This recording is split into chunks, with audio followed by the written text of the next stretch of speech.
welcome to episode 8 of The Rational Homer. I am your host Kyle on this beautiful April 13th. Andy decided to show up this week and not take another vacation, so he will be joining me for an extensive discussion of the Masters, and then his surprise burning question about my thoughts on Milan leaving Iowa State and declaring for the NBA draft, but also entering the transfer pool. And we'll also discuss the other transfer news around our respective schools. Then I'll wrap up with a segment on baseball again, and talking about which teams are hot, which players are hot, and kind of looking ahead to this week of baseball.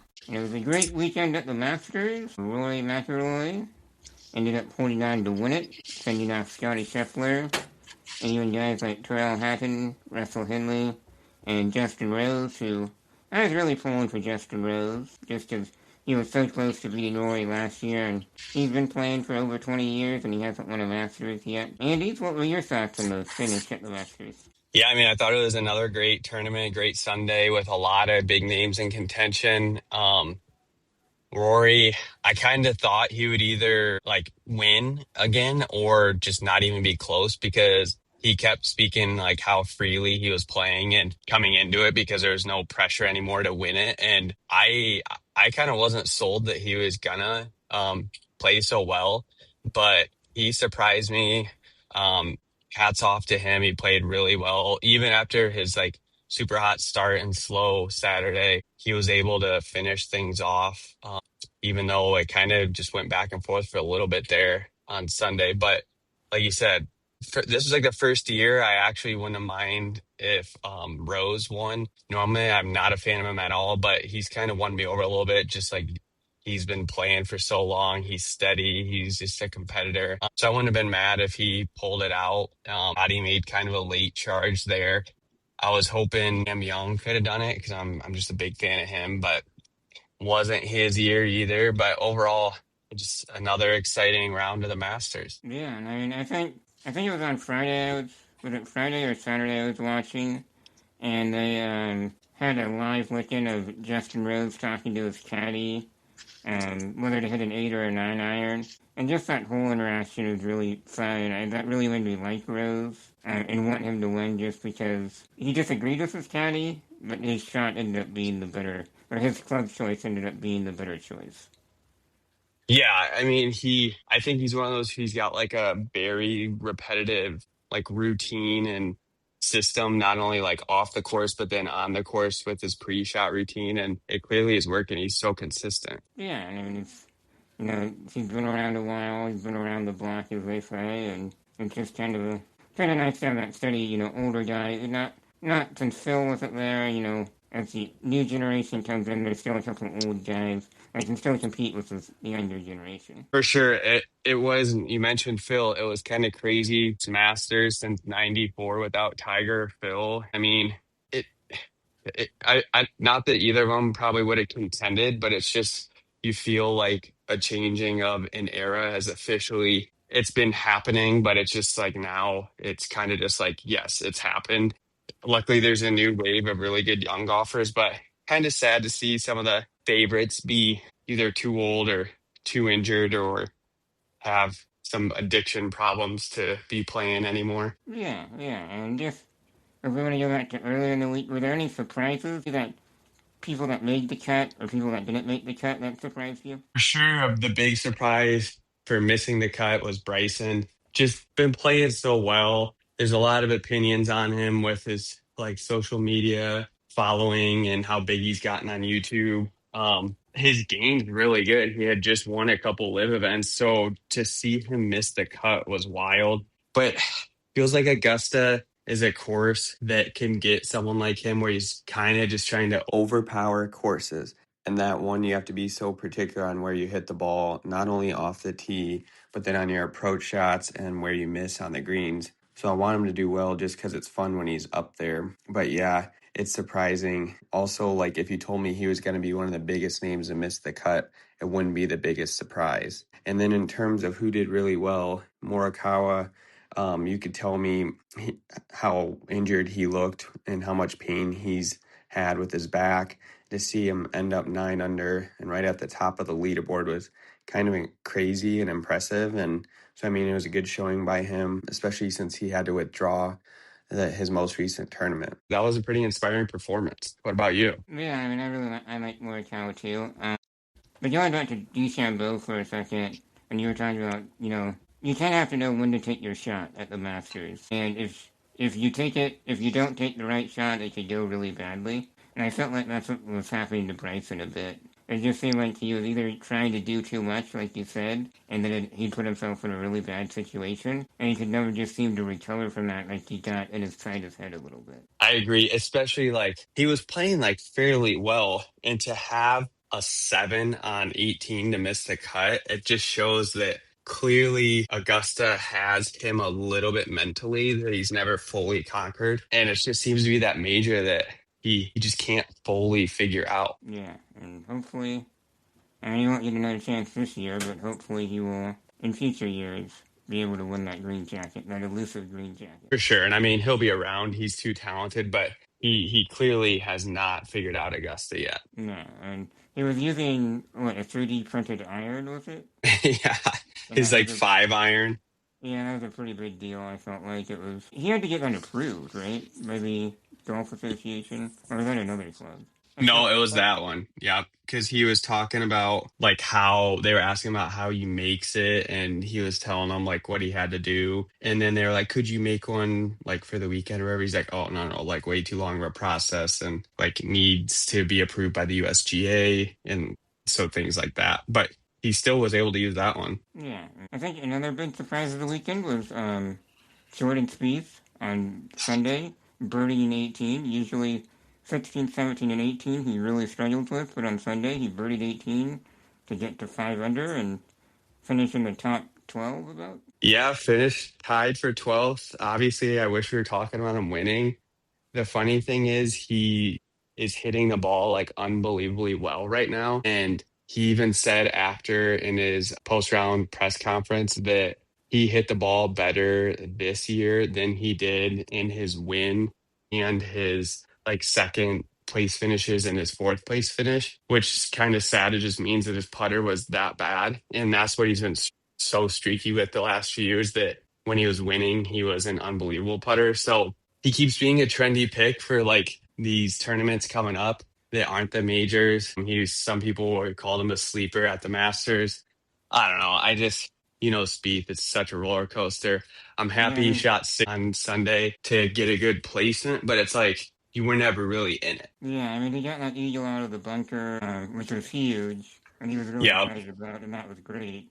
But I mean, other than that, it didn't feel like you ever was really, that into it, and TV wasn't really covering him that much, and it was just a different feel checking his box score, it seemed like. totally. The first day, he obviously was like up in the top 10 and stuff because it was just starting. But Yeah, once the weekend got there, he had a bad Saturday and it just took him out of it. Luckily, he stayed, like competitive and didn't give up. So Sunday, he got a good placement and actually it bumped him up enough FedEx points where he's currently qualified for all the rest of the signature events without needing a sponsor's exemption, which that's a big deal. Just sad to even say that, but gotta take the positives where we can. So he's having a decent year, but yeah, I'm gonna continue living and dying with him. yeah, you definitely will be. You definitely will be. And I thought some other interesting things. On Sunday, we had kind of the Sergio Garcia hole where, he broke a driver and carried John Rahn's bag, which I found very interesting. But that's not really, etiquette at a place like the Masters. And they got talking to you before the next hole, I believe it was. That was just a very interesting situation and kind of how the Masters handles that. Maybe it'd be different in other places, but you could tell people were very even I felt like they were even tighter on like showing their anger after that. After, you know, when McIntyre flipped off the what, he hit it into the water or something? Yeah. And he flipped off the ball or something. So I mean, it just seemed like that was kind of a wake up call, but Garcia was really struggling Sunday, and it just got the best of him. Yeah, I mean, a lot of like reporters online were kind of saying like this just solidifies the people who say that Sergio isn't like the friendliest or the nicest, especially on the course, maybe a little bit of a diva. And yeah, it's just like, come on, how many years have you been around? You've played, you're a Masters champion, plus you've been there a million times. Just wasn't a good look. And then after he like didn't want to talk to the press about it, it wasn't a good look. And that with McIntyre too, that one surprised me a little bit. It's like, come on, he was just like getting mad at himself. I guess so was Yeah, Sergio, but I was a little surprised he got reprimanded for the flipping the bird, but I'm not mad that the Masters takes it like, let's say one sure. notch higher for Yeah, um yeah, especially when it's easily the biggest golf tournament of the year. right, and in the most tradition and fan favorite in terms of everyone loves it and all the lead up to it and just no phones and so hard to get to. It doesn't bug me. And then the other kind of shocking thing on Sunday, I felt like was Shane Lowry. He was kind of in contention. He was in contention going to Sunday at was it negative 8 under or 9 under, and then in 3 holes he was just completely out of contention. He I blew know, it. especially with Saturday having the hole in one, all of a sudden he kind of jumped up in the mix. And he's obviously really good, major champion, can pour in birdies left and right. So I thought he was going to be up there, and he started out the first couple holes was fine, and then all of a sudden just completely like dropping down the leaderboard and had a horrible day, which he doesn't seem to be known for that. So that was pretty surprising to see. Definitely I would say kind of a fan favorite. He's obviously not when he's against the U.S. in the Ryder Cup, but I think he's pretty likable. Yeah, he shot 5 over on the back nine, and just really, really tough day for him. And I was kind of pulling for him a little bit too. I watched, watched him the previous days. But yeah, he does seem like a fan favorite for sure. Yeah, he's so likable and he's fun to watch celebrate. He likes to party and just seems like a good guy overall. A fun guy to hang around for sure. And that probably will do it for our Masters coverage. But I would assume Andy will be joining us for the next tournament to talk about. Assuming he's not, taking a trip around the world again. Yeah, Italy. that was a fun impromptu trip to Italy, but I did miss being on the pod with you about the Final Four. It was very good Yeah, analysis as watching the always. watching the basketball, and then talking about the Masters pre-coverage and all that stuff. But you can't pass up a trip to Italy. I mean, when you get the Right. chance, you gotta go. Had to And officiate a wedding on like a week's notice, but it all was fun and went well. So now we're back to America. I was gonna say before I go, what do you think about Milan leaving the Cyclones? yes, that is interesting. I think it's. I mean, I felt like him and TJ were talking, or yeah, Milan and TJ were talking the entire time. So I felt like they were in communication about it. And I think really what it came down to is Iowa State just couldn't afford to pay him. I think TJ kind of decided Iowa State couldn't afford to pay him and still field a team where he thought Iowa State could be competitive. And I think it kind of got proven against Tennessee that Milan cannot be your number one scoring option. He's a great 2 or 3, but he cannot be the number one scoring option because he just gets shut down because he can't create his own shot off the dribble. So I think that's really what it comes down to. And I do think his intention is to go pro, but if he does come back, it is what it is. But it kind of reminds me of the Keyshawn Gilbert situation when he got injured before the tournament. TJ is very cutthroat on things like that. He likes to have a plan, he likes to have a decision, and he wanted, the decision to be made. Okay, that's fine, we're just gonna go forward with things without you, because I can't play a month of the waiting game in the transfer portal or whatever, whatever the reason may be. We know what we have for next year as a team on April 12th. A lot of teams can't say that right now because they're still out in the transfer portal. They're still trying to get guys, recruit people, and Iowa State doesn't have to worry about that. Yeah, I mean, I think you're exactly right. They weren't going to be able to pay him what someone else is going to pay him and still build the full team that TJ is going to want. Like you said, because someone's going to pay him like number one option money, and that he, like you said, he can't be the number one option. He can't just he can't create his own shot. And if you can't Right. create your own shot, I mean, he's a guy that's going to come off the screen, catch the ball, and shoot it. Maybe he'll come off the screen, fake a shot, take a dribble, and then shoot it. But he's not a guy that you're going to run the offense through. You physically can't do that because he's not a ball handler, really. I mean, he can Right. dribble, he can back down people, and he can, take his fadeaway lean-to jumper. But he's not a guy that, for Iowa State, he just can't be the number one option. There's been times where he's had the opportunity to be number one, and it's been proven time and time again he is not. He cannot be a number one option, scoring option. Just it is what it is sometimes. And he'll go to the NBA, and he's kind of an in-betweener.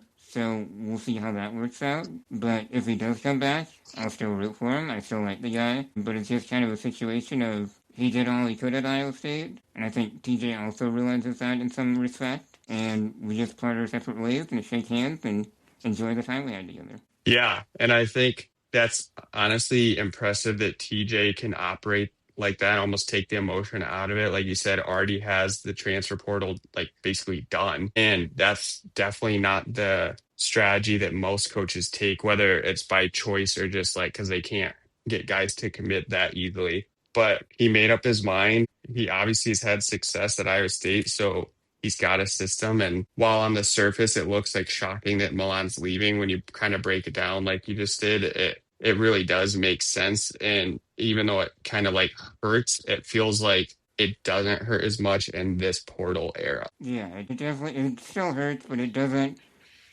It's where we're at now in college athletics with the NIL. It is what it is. We have to accept Iowa State's. They're not Kentucky. They're not Kansas. They don't have money coming out the wazoo to spend. They have to Right. be. They have to be smart with their money. And if it does not make any sense for us to pay $3 to $4 million to one player when we still have to get 13 or 14 other guys. So Exactly. And honestly, I who knows how accurate it is. I've seen some numbers online that are even like 6 million. yeah, I mean, who knows what Milan will get? And the other thing is, I don't think Milan will have a better season than he did last year. No matter where he goes, I don't foresee him shooting above 50% from three again. Totally agree. And actually, I think whatever team gets him, assuming, let's say he comes back to college, and all I've heard or seen is Florida so far. Let's say just a big time program like that gets him, they're going to try to force his role to be bigger. And like you said, that's almost certainly going to make it harder for him to shoot as well. Yeah, I mean, you look at where is he going to go that's going to be able to allow him to shoot like he could at Iowa State? There's not really Exactly. any place, and I mean, he's going to have to learn a new offense, and there's going to be a whole new system. He was in Iowa State for 3 years. He knew TJ's offense for 3 years. So it's just kind of like one of those things. The best thing for him, I think, regardless of what happens with the draft, is to go pro. Unless he's going to come back and get $6 million. It's Right. just When kind I of. saw that number, I'm like, okay, maybe he'll come back. But then again, I feel like most of the time these portal payment numbers are almost just like made up or inflated just to sound good. Yeah, and I mean, I think, he kind of, well, if somebody's floating $6 million around there, I better offer 6 million, something like that almost kind of Right. The thing. agents are trying to make the numbers so high that teams actually will pay near that. Yeah, yeah. So that's kind of it is what it is with Iowa State. And then looking at Iowa quickly, they haven't made any acquisitions yet, have they? No, they lost Fulgaris, which was expected, and have a few guys who visit over the weekend and a couple supposed to visit this week. Definitely some fans online, which I don't necessarily think that represents the real fan base, but there's plenty of people online getting a little antsy. I don't think it helps that our rival, the Cyclones, have already landed 5 guys, They went 5 for 5 this past weekend on which people is they hadn't crazy. visited. Yeah, So I'm not worried because first off, if like your first year coach takes you to the Elite Eight, you'd kind of at some point just have to say, I trust what he's doing. yeah. He would need a couple years to just like completely fail or something before I freak out. But yeah, you always want to get that first commitment, especially since tomorrow is going to be 1 week of the portal being open. But at the same time, unless you're going to get it like a visitor immediately, which now we've had some, or someone who's one of those guys who is just going to commit without a visit, you got to give it a little bit of patience. But yeah, and I mean, they had that, 7'3" guy visit yesterday with it, or is he visiting Yep. today? No, he So, visited this weekend. Maybe it's still okay. going, but But I mean, if you get that guy, I mean, No offense to not getting anybody else, but I mean, if you get the 7'3" guy, I mean, I consider that a transfer portal W for a team like Iowa. But Well, especially because Iowa's team last year lacked one, a couple more scorers, but two, a big man. So I think once the fan base sees that we get a center and that we get another good, at least highly ranked portal guard, then we'll start to feel more like, okay, we got like a good team and we can be as good as we were this year, if not better. yeah, for sure. I think Iowa will be just fine. I know, as you said, a couple fans were freaking out online already, but I think, McCollum's a great coach, I think, in my opinion, and a lot of other people's opinions think that as well. But I think he's a very meticulous coach. And, recruiting in the transfer portal for your first time at Iowa, probably a little bit different than recruiting at Drake or Missouri State for recruiting Right. that. So, Yeah, and I mean this he's not losing a lot of guys, just like he brought a bunch with him, and when he came to Drake, he brought his team with him. So it's not like he needs to go out and find six guys. So that's the other thing. It's like if we only need to get a couple, yeah, we want him to be a really good couple guys. But that's why it'd take another like week or 10 days for me to start being like, all right, is something up? yeah, for sure. So we'll know probably here pretty soon. Probably we'll talk about it on next week's podcast, I would have to guess. Yeah, so Exactly. this weekend we'll probably see something for sure. Whether it's good or bad, It's Right, better to totally. know than not to know, I guess. Agreed. And moving into the baseball discussion, I'm just looking at the teams here and the standings and where I was at last Thursday when I last talked about this. The Yankees have struggled a bit. I believe last week they were 8-3 when I talked about them, and now they're 9-7. They went on a bit of a losing skid. Baltimore is doing well, led by Gunnar Henderson. Been on a bit of a hot streak. They've won 3 in a row. And they also have a couple of very young team Baltimore has. They got Rutschman. Henderson is another young guy. They have that playing DH Samuel Basala. He's really good. But they also have a lot of guys in the DL. Rutschman got put on the DL. They're still missing Jackson Holiday, who broke his hand because one of his pitchers didn't like how he was crowding the plate. Dean Kramer didn't like how he was crowding the plate, so he brushed him back a bit in spring training. They're still missing Jordan Westburg at third base. But the Orioles are doing okay. They're tied for first with the Yankees. In the Central Division, you got the Twins. The Twins have been doing quite well, as they're now up to 10-7, which is really good for a team that kind of was expected to be in the cellar with the White Sox this year. And they've won 8 of their last 10, which is really good for them. Cleveland is doing well. And Cleveland's an interesting team. Kansas City's 7-9, not doing so hot.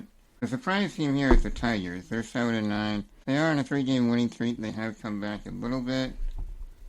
But it's just kind of surprising, they kind of were the team that surprised a lot of teams last year. And now they're struggling to start the season. And they're 2-8 away from home. So that appears to be their biggest issue. They still have Javier Baez, former Cub, former world champion with the Cub, and he is definitely not doing well. I saw a Twitter clip of him last week, being the same Javi Baez where you don't have to throw him a strike and he'll swing 3 straight times because he's preemptively looking for a fastball and he gets a slider outside the zone and he's already in swing mode and he just completely whiffs on it.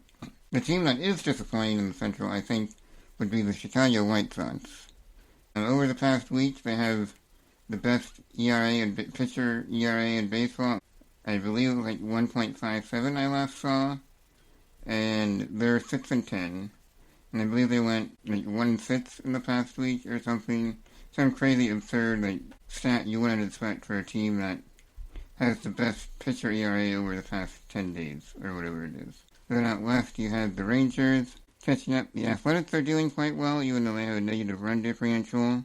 They have that Shane Lagares and Brett Rooker. They beat the Yankees 2 out of 3, I believe. The Angels have been putting up the runs lately. They're led also by another former Cub, and Jorge Soler is finally staying a little bit more healthier, and Mike Trout came back from injury and hit a couple home runs the other day. So just good for the Angels to see them finally look like they can be a little bit competitive, which again, it's still early in the season, but it's nice to see the teams that really aren't known for being near the top of the division to be at least in the hunt this early on. The Astros are really struggling at 6-11. They've lost 8 in a row, and 1-9 their last 10, and that's just not a good situation for them. And it definitely seems like they have pitching issues and some offensive issues, so it's kind of a combination of both. Pitching-wise, their top 2 starters are on the injured list. 3 of their 5 starters are on the injured list. Their closer's on the injured list, and one of the relievers is on the injured list. So they have 1 outfielder and 1 shortstop. So they're definitely hurting by injury, getting hit by the injury bug a little bit. But hopefully they'll get those guys back soon and be in a little bit better position. And as we switch over to the National League, the Braves are the Braves. They're only 10-7, but they're doing quite well with Chris Sale. And they had a dust-up last week with the Angels. Ronaldo Lopez and Jorge Soler got into it. Lopez got suspended, but he's supposed to be back this week, which will be good for my fantasy team. He's a decent strikeout guy. Usually goes about 5 or 6 innings. The Marlins are 9-8, and they're doing, I think, better than most people think. They're led by Owen Casey, who was the former Cubs prospect last year. Cubs traded him for Edward Cabrera, as I mentioned previously. But it's nice to see him doing well. And they also have Xavier Edwards, who's another second baseman. Doesn't really hit for a lot of power, but gets on base, hitting over 400, I believe, this year. And he's scoring a lot of runs for them. He pounded the Cubs yesterday,